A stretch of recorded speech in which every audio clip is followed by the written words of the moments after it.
창림교회 금요일 매일 큐티 내 삶은 주의 것 찬양하시겠습니다. 주님 내 길을 잘 아시고 내 걸음 아시네. 어둠에서 빛을 내시는 그분을 믿네. 무엇으로 주를 섬길지 어디로 가야 할지 헤매이는 나를 아시고 길을 여시네. 내 삶은 주의 것, 내 삶은 주의 것, 온전한 얼굴 주께 드리네. 보이지 않아도 믿음으로 걷네. 주 영광 바라보며 주만 따르네.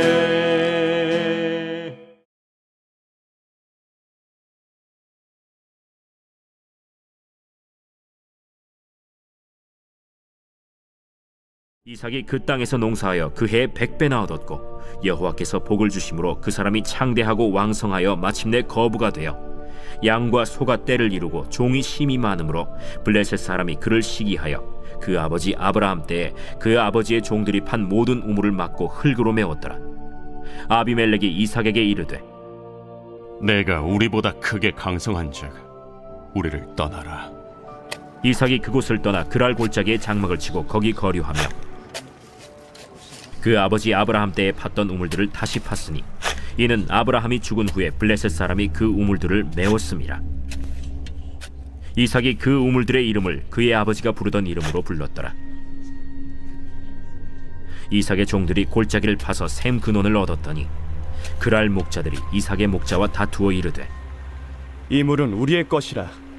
이삭이 그 다툼으로 말미암아 그 우물 이름을 에색이라 하였으며 또 다른 우물을 팠더니 그들이 또 다툼으로 그 이름을 신나라 하였으며 이삭이 거기서 옮겨 다른 우물을 팠더니 그들이 다투지 아니하였으므로 그 이름을 르호봇이라 하여 이르되 이제는 여호와께서 우리를 위하여 넓게 하셨으니 이 땅에서 우리가 번성하리로다.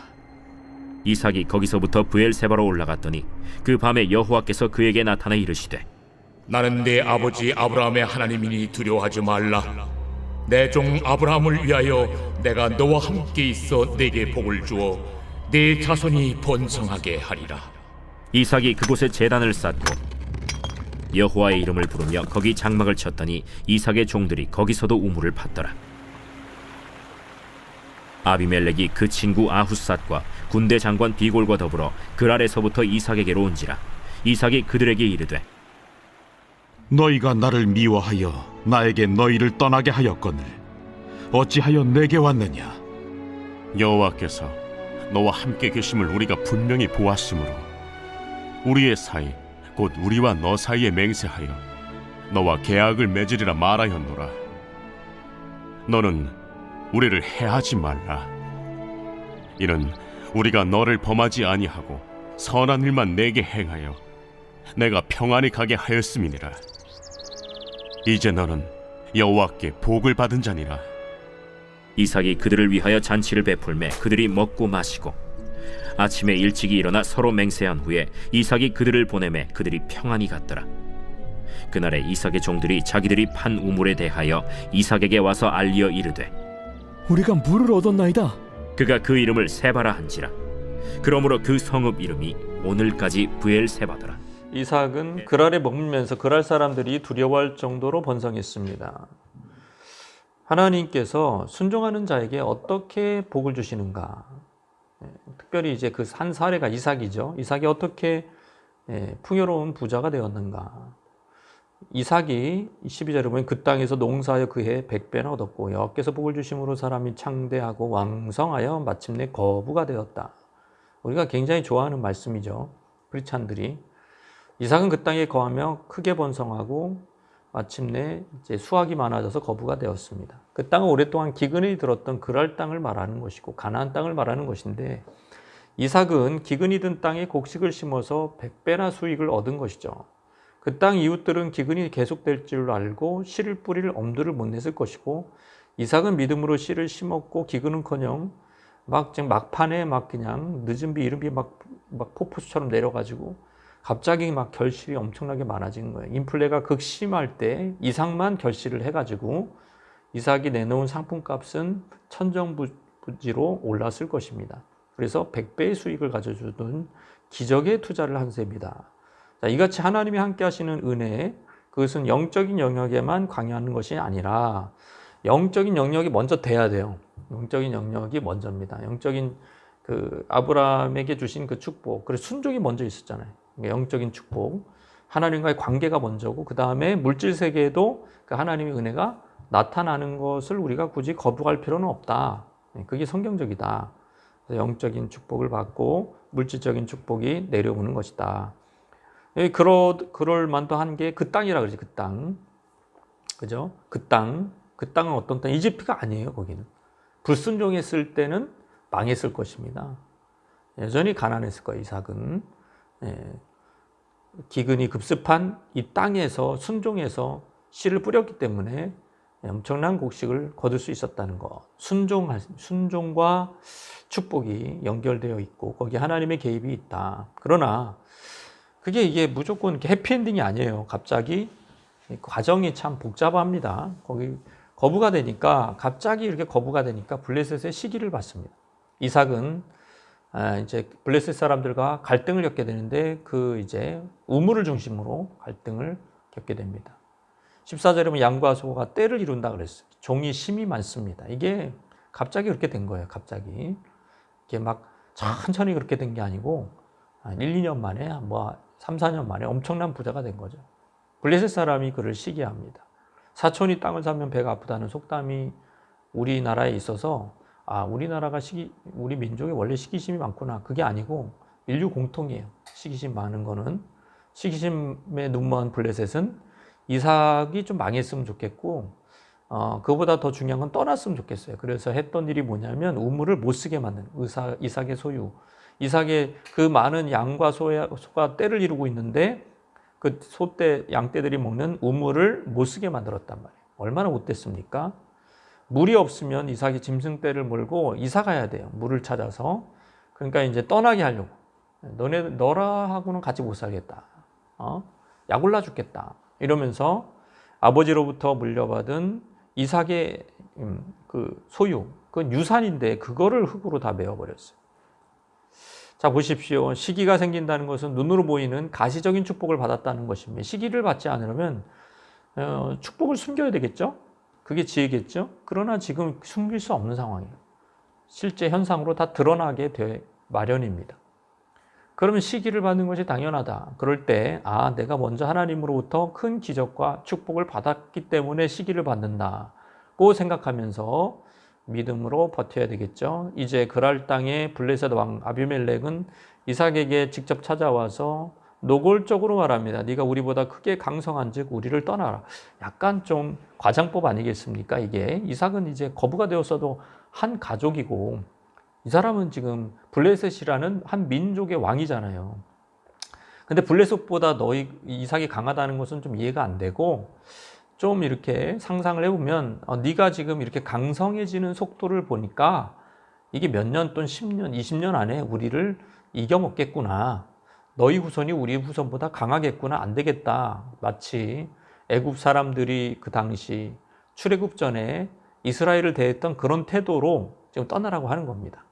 그래서 이삭은 갑자기 그동안 일구어 놓았던 삶의 터전을 그렇게 농사 잘 되는 땅과 그렇게 원래 유산으로 받았던 우물까지 다 버려야 하고 그것을 떠나는 거죠. 기분이 안 좋겠죠. 17절에 사실 이삭이 그곳을 떠나 그랄 골짜기 장막을 치고 거기 거류하여 아버지 아브라함이 봤던 때 봤던 우물을 다시 봤으니 이게 뭐냐 이제 그곳으로부터라는 말이 반복되어 있습니다. 여기서 그곳을 떠나 이것은 이삭이 떠돌이 삶을 살았다는 얘기예요. 원래 농사 잘 됐던 비옥한 땅 버리고 우물 정말 맑았던 우물물도 버리고 이제 못 쓰게 만들었으니까 어쩔 수 없이 이사를 했는데 낙심이 됐겠죠. 낙심이. 그러니 새로 이사한 이 그랄 골짜기에도 하나님은 여전히 이삭과 하나님의 손이 함께 했습니다. 이삭은 그곳에서 아브라함이 팠던 우물 다시 팠고요. 이삭의 종들도 아주 충성스러워서 그랄 골짜기에서 샘 근원을 얻습니다. 이게 샘 근원이라는 뜻이 굉장히 콸콸 쏟아지는 아주 물줄기를 얘기해요. 어마어마한 샘 근원을 얻어요. 눈 돌아가죠. 누가? 그랄 목자들이. 도둑놈 심보들이 눈 돌아가요. 눈이 돌았어 이미. 그래서 갑자기 거짓말의 영이 역사해가지고 이게 자기 거래. 이게 우물을 원래 우리 거래 막 우깁니다. 이삭의 종들이 안 되겠다 이놈들 하면서 같이 격투기를 했느냐? 그게 아닙니다. 좀 다투다가 말았습니다. 우물을 뺏기고 말아요. 예? 그래서 이제 다른 우물을 또 종들이 채굴하기 시작합니다. 다른 우물을 채굴하기 시작했는데 또 물이 나오는 거예요. 이번에도 그랄 사람들이 강탈해 갑니다. 그래서 처음 우물 팠던 걸 에색 다툼이라고 그러고 두 번째 우물은 신나 대적함이라 그래서 이게 다 분쟁과 관련된 이름으로 지었습니다. 자, 이런 경우 우리는 어떻게 대응할까요? 정말 애써 땀 흘려서 얻은 그냥 막대한 부가 온천수가 거기서 나오는데 거기서 목욕탕 차리면 정말 부자 되는데 그거 그냥 뺏깁니까? 죽기 살기로 첫째 싸운다. 뺏겼어. 힘이 약해서 자포자기한다. 셋째 원망하다 죽는다. 그런데 이삭은 그렇게 하지 않았어요. 그냥 포기했습니다. 깔끔하게. 포기하고 줘버렸어요. 그냥 싸우지 않고 더 이상 싸우지 않고 줘버리고. 왜 그랬을까요? 이삭의 믿음이죠. 아브라함으로부터 불려받은 그 믿음. 하나님은요, 환경이 바뀐다고 해서 축복을 안 해주시는 분이 아닙니다. 환경에 매여 있는 분이 아닙니다. 그러나 세상 사람들은 그렇게 생각하지 않죠. 믿음 없는 사람들은 이 조금 더 좋은 환경을 지키기 위해서 목숨을 겁니다. 그거 안 뺏기려고. 그런데 하나님의 사람은 그럴 필요가 없어요. 왜? 환경 위에서 환경을 다스리시는 분을 우리가 믿기 때문에 굳이 목숨 걸고 그렇게 분쟁이 일어나는 곳에 싸울 필요가 없어요. 이사 가면 거기 환경이 바뀌어 있어. 거기 하나님이 온천수가 터지고 막 우물이 터지고 막 시원한 물이 터지고 막 하나님이 일하시는 것입니다. 이번에 이삭이 세 번째 구슬땀을 흘려 채굴 작업을 또 시작합니다. 거기서 또 이제 우물이 또 터져 나와요. 당연히. 근데 이번에는 그럴 사람들이 다투지 않습니다. 무서운 것 같아요. 하나님이 이거는 신이 그쪽 신이 역사하나 보다. 괜히 우리 이번에 했다가 우리 다 죽겠다 이러면서 두려움이 임하지 않았을까. 이삭에게 예비된 하나님의 복음 회방받을 수가 없습니다. 하나님의 복음 그것을 회방하는 어떤 반대 세력에도 불구하고 성공합니다. 그때 마침 그때 이삭이 거기서부터 브엘세바로 올라갑니다. 브엘세바. 7 우물로 맹세 우물이죠. 여기로 올라가요. 하필 왜 이때 올라갔을까요? 왜 이 시기에 브엘세바로 올라갔을까요? 브엘세바는 아브라함이 노년에 오랫동안 거주했던 마지막까지 거주했던 곳이고요. 거의 확실한 것은 이삭이 어린 시절의 기억이 남아있는 곳입니다. 그리고 아브라함 이곳에서 아비멜렉과 언약을 맺은 곳이죠. 왜 하필 이 시기에 브엘세바에 올라갔을까?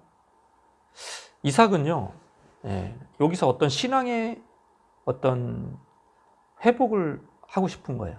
뭔가 그동안 외적인 기적, 거부가 되고 또 쫓겨났지만 또 우물을 또 팠을 때 2번 뺏겨도 또 하나님이 복 주시고 이런 것을 보면서 이삭이 물론 하나님 살아계신 거 알지만 뭔가 여기서 신앙 부흥이 일어난 것 같아요. 그래서 하나님에 대한 열망으로 올라간 것 같아요. 아버지가 섬겼던 그 하나님, 나도 알고 싶다. 기도원 올라가듯이 아버지의 흔적이 많이 남아있는 브엘세바로 올라간 거죠. 근데 그 소망이 그대로 이루어져요. 올라가자마자 그 밤에 하나님이 나타납니다. 그러면서 뭐라 그럽니까? 두려워하지 말라. 네 아버지 아브라함의 하나님이니 두려워하지 말라. 그러니까 이삭은 계속 그 씨름을 한 거예요. 가는 곳마다 하나님 복을 주셨지만 그 원주민들의 시기방해 도적질로 근데 사실은 거부가 되었어도 언제 망할지 모르는 인생입니다. 원주민들이 저렇게 싫어하는데 그러니까 지금 먹고 살만은 하지만 또 어떻게 될지 모르는 거예요. 네? 저렇게 그러면서 두려움이 있었던 거예요. 그러니까 두려워하지 말라 그래요, 하나님은. 그리고 계속 그 자녀로서 아브라함의 하나님까지는 인정이 되죠. 나의 하나님은 맞을까? 아브라함에게 함께 하셨던 것처럼 내 하나님도 되시는가? 정말 신앙이 좋은 분을 볼 때 그분은 그분이고 나는 나지 않을까? 이런 생각을 갖지 않겠습니까? 근데 이삭에게도 너도 내가 너와 함께 할게. 아브라함을 위하여 내가 너와 함께 하겠다. 이야, 이 위대한 말씀을 주십니다. 너한테도 복을 주겠다 이거예요. 그 자존감도 떨어져 있고 이삭도 그냥 지금 사실은 영적으로 많이 힘든 겁니다. 되게 힘든 상황에서 신앙의 부흥과 회복이 일어난 사건이었다. 그래서 여기서 제단을 쌓아요. 그동안 제단 쌓았던 말이 없었거든요. 그동안 뭐 100배나 부자가 됐고 뭐 했을 때 제단 쌓았던 얘기 없습니다. 여기서 하나님 만난 거예요. 제대로. 여호와의 이름을 부르며 거기 장막을 쳤더니 이삭의 종들이 거기서도 우물을 팠더라. 이제 외형적으로도 아버지의 신앙을 계승하고 외형적으로도 예배가 회복이 된 거예요. 이제 비로소 이삭이 신앙이 완전히 회복됐다는 곳이 바로 브엘세바. 자, 그때 아비멜렉 친구 뭐 군대 장관 비골 다 찾아오죠. 뭐 원치 않는 사람들이에요. 맨날 험한 얘기만 하고 손해만 끼치고 안 좋았어요. 이삭도. 근데 이 사람들이 희한한 얘기를 합니다. 야, 내가 보니까 하나님이 너와 함께 하시더라. 이삭은 말로 전도하지 않았어요. 그냥 하나님이 함께 하시는 그 삶의 증거를 불신자들이 보고 불신자들이 알아서 지금 전도를 하고 있는 거예요. 복음을 얘기하고 있는 거예요. 하나님이 너와 함께 하신다. 하나님의 살아계심을 오히려 불신자들이 증거하고 있습니다. 이렇게 가다가는 니네 후손이 우리 후손 이긴다. 우리 후손들이 종되겠다. 그러니까 우리 땅 침범하지 말고 좀 언약 맺자. 뭐 침범할 생각이 없으니까 언약을 당연히 맺죠. 그래서 그들과 동맹을 맺습니다. 맹세를 하고 동맹을 맺고 그 우물을 파고 거기서 이제 그 세바 우물 거기를 이제 부엘세바라고 이제 명칭을 또 아버지처럼 짓습니다. 맹세의 우물 또 일곱 우물 똑같은 히브리어 자음이기 때문에 그런 거가 나오죠. 이 말씀들 보시면서 우리의 신앙이 진짜 회복이 돼야 된다. 하나님의 살아계심을 우리가 그냥 이삭이 아는 그 브엘세바로 가기 전에 이삭이 아는 하나님과 브엘세바 이후의 하나님은 좀 다른 거예요. 그런 신앙의 부흥이 있어야 됩니다. 이 말씀 내가 감사 주님 앞에 나가시겠습니다.